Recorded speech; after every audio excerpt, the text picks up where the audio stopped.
because Cavendish never talked about electrostatic influence, and this being a pretty much as best I could do it, faithful reproduction of his apparatus.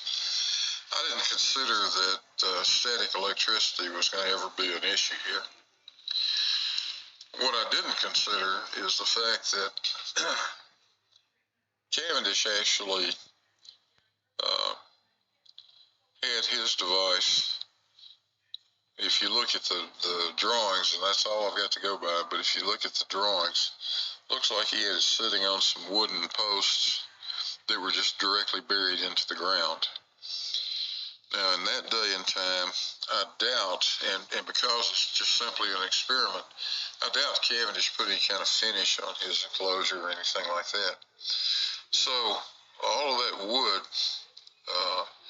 would have retained a fair level of moisture content, and especially being in the environment it was in.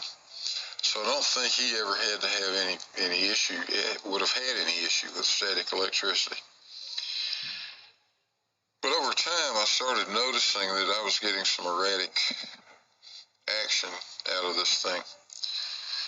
And after doing a little bit of investigation, I figured out that I could put like aluminum foil over parts of the wooden. By erratic behavior, do you mean not mass attracting mass?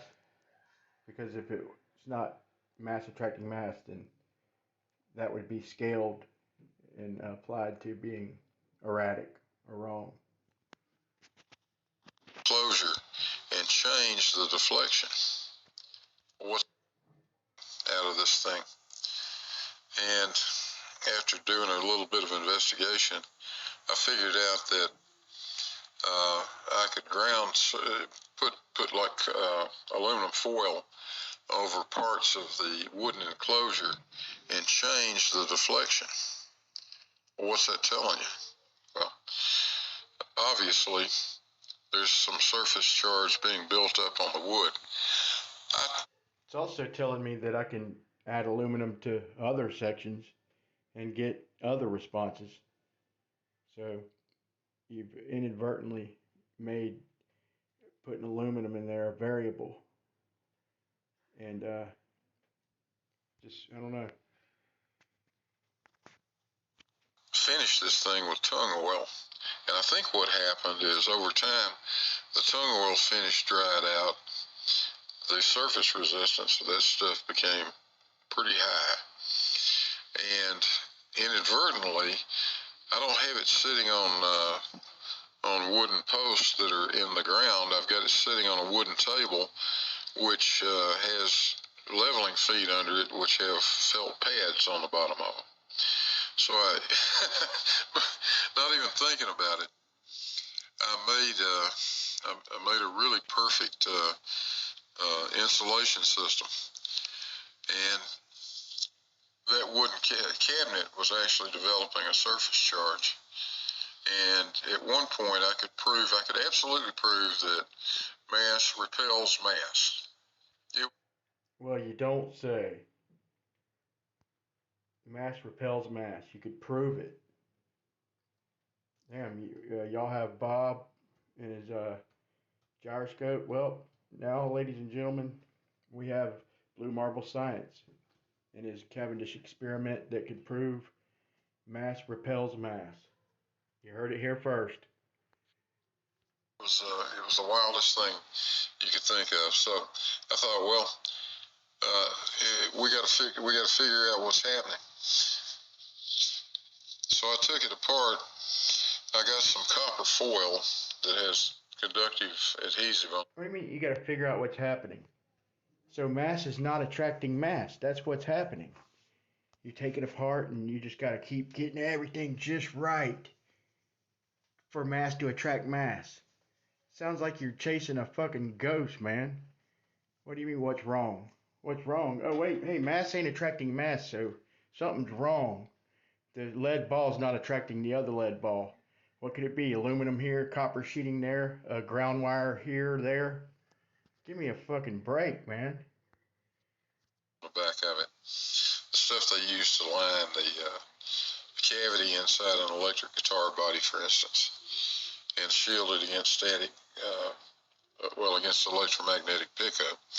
But again, it's a good static shield too. So as soon as I lined the case and grounded everything properly, in other words, both the large lead balls and of course the little ones inside are grounded through all the wiring, the piano wire that's built into the system. As soon as all that grounding was taken care of, and I put a ground rod outside, just outside the shop here, 8-foot ground rod directly down into the earth. All of those static problems went away. So yeah, all those static problems went away, and then so you have your two small little balls grounded in one system with the piano wire.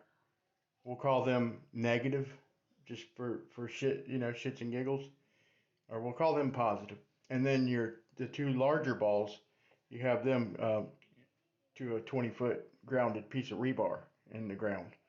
We'll call them negative. Well, what do you know? You got it just right. Where opposites attract. Almost, you know what? I would compare that to the way they did the old telegraph machines. They didn't have, they didn't have electric companies like we do nowadays. They didn't have all that shit, or generators. So back the old telegraphs, they drew the power straight from the ground, from grounding, from wires in the ground. They draw enough current, not much, but a little bit, enough to run enough to give them what they needed. Same, pretty much same way you're doing. So I'm going to do a demonstration showing what happens when you, put lead with wires go into the ground.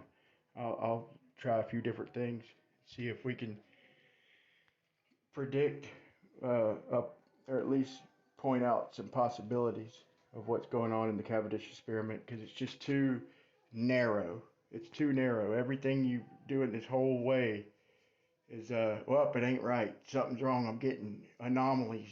This, that. No, you just ain't getting mass attracting mass. Okay? It's not observable in nature. It doesn't happen. There's no downward bias. That's, I don't know. I'm going to make a video on it. I'm just going to leave it at that. Thank you.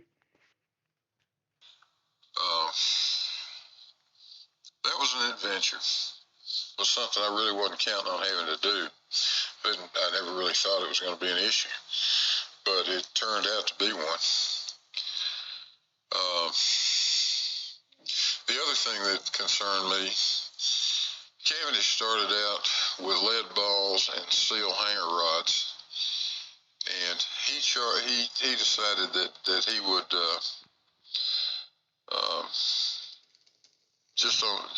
just to be on the safe side, change out the steel hanger rods for brass rods. So I started the same way and did the same thing he did. I ended up changing the hanger rod, the 3/8-inch hanger rods for the large lead balls, from steel rods to brass rods. Well, I'll be dipped in shit. Are you kidding me? So you had to change them because mass wasn't attracting mass right, the way he did it with the brass. No, man, that's not how you get mass to attract mass. Don't you know anything about how to get mass to attract mass? It's easy. One mass attracts another mass. Come on, man.